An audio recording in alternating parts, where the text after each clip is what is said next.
Middle east संकट के बीच अंतर मंत्रालय समूह की ओर से आयोजित प्रेस कॉन्फ्रेंस में ईंधन आपूर्ति और नागरिकों की सुरक्षा पर अपडेट जानकारी दी गई है।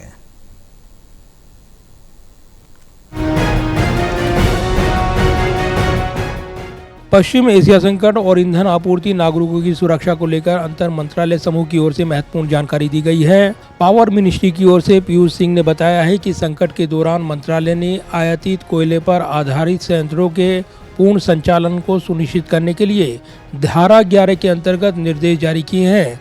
इसमें टाटा पावर, CGPL, मुद्रा सहित लगभग 4000 मेगावाट अतिरिक्त क्षमता जुड़ी है। Thermal is 3500, solar is 10,000, wind is 2,500, battery energy storage system is 1900, hybrid that is solar plus wind is around 3461, hydro 750 750 and pump storage projects 250. अगर आप इसको एडअप करेंगे it is 22,361. Now regarding the impact of gas based capacity, so normally हमारी gas based capacity country में 20,000 megawatt है। इसके अलावा Sujata Sharma petroleum मंत्रालय की जो अतिरिक्त सचिव हैं, उन्होंने भी महत्वपूर्ण जानकारी दी है। सुजाता शर्मा ने कहा कि LPG वितरकों और पेट्रोल पंपों के पास पर्याप्त स्टॉक उपलब्ध है और किसी भी तरह की कमी की सूचना नहीं है। घरेलू LPG आपूर्ति सामान्य बनी हुई है, जिसमें 98% बुकिंग ऑनलाइन हो रही है, जबकि वाणिज्यिक LPG आपूर्ति 70% तक बहाल हो चुकी है। 14 मार्च से अब तक लगभग 1,06,000 टन LPG की बिक्री हुई है और प्रतिदिन 6,000 से 6,500 टन की बिक्री हो रही है। पिछले 7 दिनों में 2400 से अधिक अवेयरनेस कैंप किए जा चुके हैं। हर रोज लगभग 1 लाख के आसपास 5 किलो के सिलेंडर्स की सेल हो रही है। कल लगभग 1,10,000 सिलेंडर्स की सेल हुई और 23 मार्च से लगभग 11 लाख 5 किलो के सिलेंडर्स की सेल की जा चुकी है। नेचुरल गैस के संबंध में जैसा कि आप जानते हैं, यहाँ पर भी घरेलू उपयोग को प्रायोरिटाइज किया गया है। इसके अलावा जो ग्रिड पर इंडस्ट्रीज हैं, उनको भी 80% गैस देने की बात कही गई है। सहायता उपायों के तहत बिना पहचान पत्र के 5 किलोग्राम सिलेंडर की आपूर्ति को दुगना किया गया है। इससे लगभग प्रतिदिन 1 लाख सिलेंडर बेचे जा रहे हैं और 23 मार्च से अब तक 11 लाख सिलेंडर बेचे जा चुके हैं। इसके साथ ही जानकारी दी गई है कि 2400 से अधिक जागरूकता शिविर आयोजित किए गए हैं। प्राकृतिक गैस की आपूर्ति में घरेलू उपयोग को प्राथमिकता दी जा रही है, जिसमें उद्योगों को लगभग 80% आपूर्ति बहाल हो चुकी है और उर्वरक क्षेत्र को 95% आपूर्ति मिल रही है। साथ ही उपयोगकर्ताओं को LPG से PNG की ओर स्थानांतरित करने के प्रयास भी किए जा रहे हैं।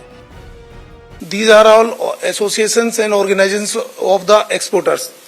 During the meeting, exporters and their associations were requested to share their issues along with the port name where they are facing the issues. They were informed that directions have already been issued to shipping lines to extend the benefits, reliefs provided by the ports to the exporter upfront instead of processing on reimbursement basis, which we discussed yesterday also. Ports were directed to publish the details of all concession and waivers extended to the containers. वहीं पश्चिम Asia के हालात पर विदेश मंत्रालय की ओर से भी महत्वपूर्ण जानकारी दी गई है। विदेश मंत्रालय के प्रवक्ता रणधीर जायसवाल ने जानकारी दी है कि हम पश्चिम एशिया के घटनाक्रम पर कड़ी नजर बनाए हुए हैं। साथ ही गल्फ क्षेत्र के देशों से लगातार संपर्क बना हुआ है। प्रधानमंत्री के निर्देश पर हमारे मंत्री एनर्जी सिक्योरिटी को मजबूत करने के लिए खाड़ी देशों का दौरा कर रहे हैं। We continue to reach out to countries in the Gulf region. On the directions of Prime Minister, our ministers are visiting Gulf countries to strengthen our energy security.